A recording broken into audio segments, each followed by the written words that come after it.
Welcome to Forecast Lab. That is Castroville, Texas, outside of San Antonio. Thank you very much to Greg for that footage. Let's take a look at that surface map. We have humid, tropical air across the eastern and southern U.S., and I'll tell you what, here's a different way of looking at it. That gives you a better idea what kind of air masses we're dealing with.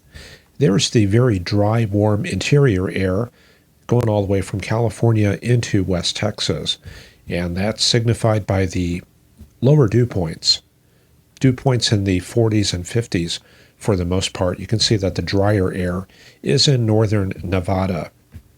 North of that, we've got this transitional air mass from the northern Rockies into the northern plains, a fresh incursion of polar air coming down from Canada. And then off to the east and the south, this is all the moist tropical air. The boundary between the two, roughly right in here, that's kind of a very diffuse boundary, but dew points there at Tucson, 60, 57 at Phoenix, and then I think that tapers off pretty rapidly as you go north. Only 19 at Las Vegas. So there's kind of a firm northward demarcation line up there in northern Arizona.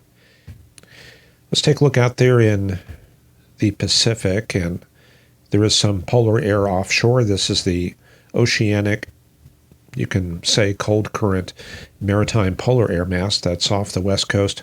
Then going further north, warm conditions, lots of 70s starting to show up from Fort Yukon to Fairbanks and back down towards around Dawson. And some of that warm air making it all the way up into Inuvik, 75 there at the Sour, 63 in the Brooks Range, and the cooler air up to the north. Some of that has blasted south into the Canadian prairies and wrapped around into Ontario and the Hudson Bay region. A quick look out in eastern Canada. I'll give you the air mass distinction real quick. There it is. So this is all going to be cooler air off the coast of Labrador into Manitoba. Then we pick up the wedge of tropical air working into Quebec. And there's that dew point up to 61, 64, 61 out around Montreal.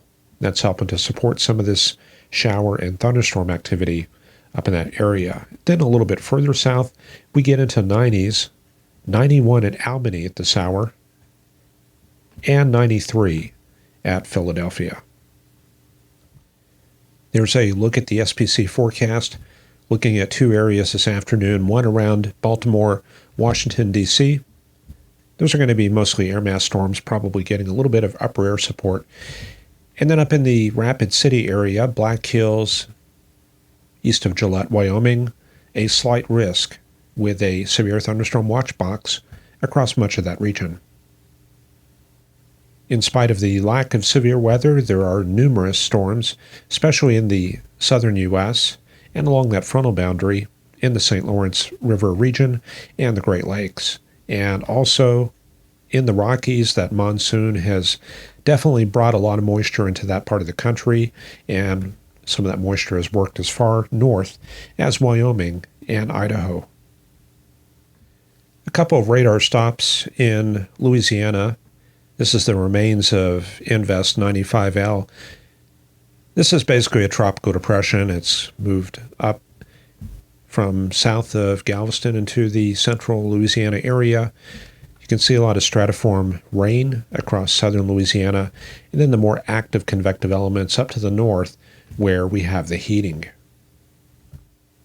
Also some active convection around the east side of that system, around Mobile and southern Mississippi.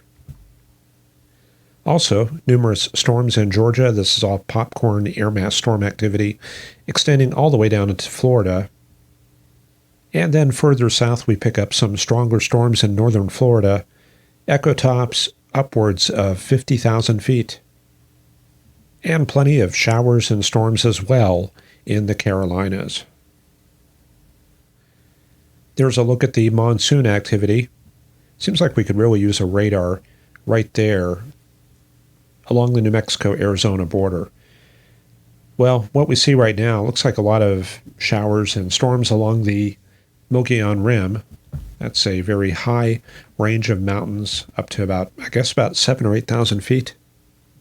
And this is a pretty far range from the Tucson radar, so we're not going to pick up very much extent on that, but we can switch over to the satellite. And there you can see it popping up. That's going to be the Mogollon Rim, much higher elevation up there around Winslow and Gallup, and the low-lying elevations of Arizona are off to the west. So this is mostly impacting the higher elevations. Phoenix, clear as a bell, and Tucson, getting a little bit of Anvil. We've actually got 4 viewers there in Tucson, and it's worth pointing out that looks like a little MCV, a mesoscale convective vortex, a little bit of spin in the air, and that probably originated from a cluster or complex of storms sometime in the past 24 hours, maybe down there in Mexico. So let's take this all the way back to yesterday. This is looking at northwest Mexico. There's the Gulf of California. We're going to watch this area usually in early July, mid-July. They do get some impressive thunderstorms in that part of Mexico. We go forward through the day. You can see them popping up on the higher elevations right there, also around Nogales. And if we go forward a little bit more, yeah, that's some very energetic thunderstorm activity just after dark last night. So a lot of nocturnal convection south of Arizona, and certainly a lot of latent heat release, and that does help fuel the development of the MCV. It looks like that's it right there around 9 a.m. this morning, spinning around and getting picked up by the prevailing westerlies. Looks like another active evening in northwest Mexico. That's going to be an area worth checking out on radar and satellite this evening. Also, plenty of storms and showers going up there in Colorado, even all the way back to Utah. And it does taper off into Nevada.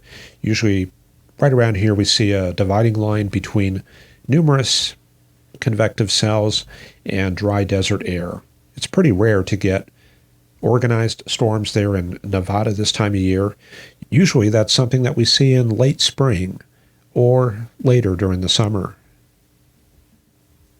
Let's see, any other interesting areas to look at? Well, this is all air mass orographic type activity. The front, as we mentioned up there in the Great Lakes and St. Lawrence Seaway, cold air advection showers around Thunder Bay, central Ontario, and looks like a good fetch of cold current air off the west coast. Let's look at that real quick. Yep, there's that cold air making its way south. A lot of stratus and fog into the coastal areas. You can see that reached pretty far inland, all the way into Portland. And that comes through the canyons. Usually that's in response to very strong heating in the interior regions. When you get very strong heating in those interior regions, you get a pressure gradient, which helps to carry that stratus and fog inland a little bit. And when we have heat wave conditions way out to the east, that can really sock in places like Portland, Salem, and even Seattle. But for today, no records to talk about. Temperatures will be very close to seasonal normals. For tomorrow, seasonal normals everywhere you look. Same thing for Sunday, and that's very good to see because we don't need heat and drought. I don't think anybody wants that.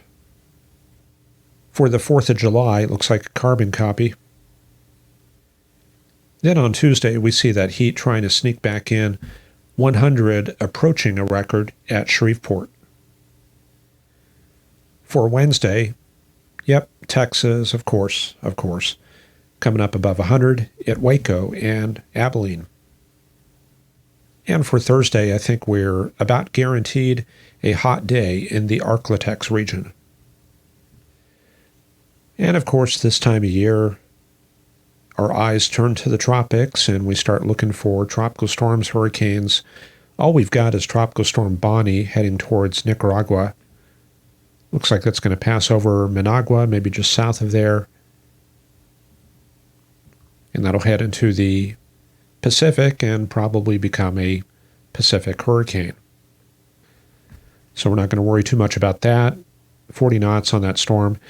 This is of a little bit more concern on the Windward Islands. I guess that's around Dominica, Martinique, St. Lucia. And the 5-day outlook going for a 10% chance of development and not moving very much. And you can see another area of concern off of the Carolinas. That's probably going to be more in the ballpark of tropical depression. Now, you probably remember back on Wednesday, we were looking at the GFS, and in the long term, it was bringing a depression or a tropical storm into South Texas. And I also cautioned you that that was very speculative. That was up in the 240-hour point. So we look at today's model, and we do see a easterly wave moving through the Dominican Republic, Puerto Rico, and around Haiti, but no closed circulation. So we're already up to next Thursday, next Friday still. Nothing at all. What we see here, Bermuda high, trade winds, a couple of easterly waves moving through the flow, and not much else. And definitely no closed circulation that would indicate a tropical storm or tropical depression.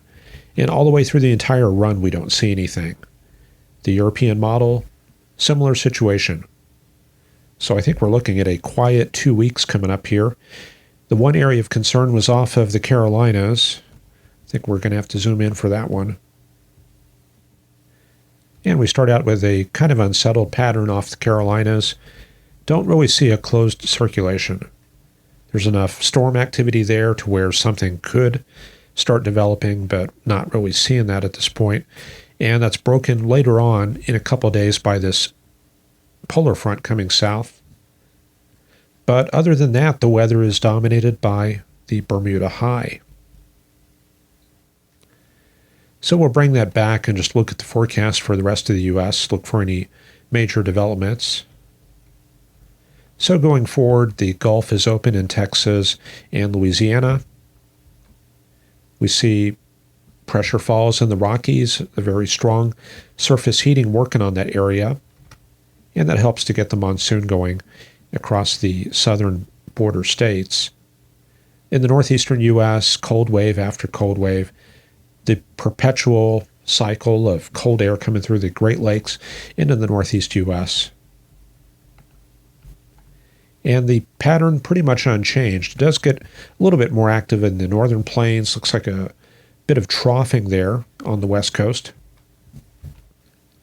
And we can see that jet stream pattern coming in from the Pacific into Montana, Wyoming, fast flow coming into California, but it does look like it is too dry to support severe weather on the west coast. Maybe up north, there could be some interaction with these boundaries here.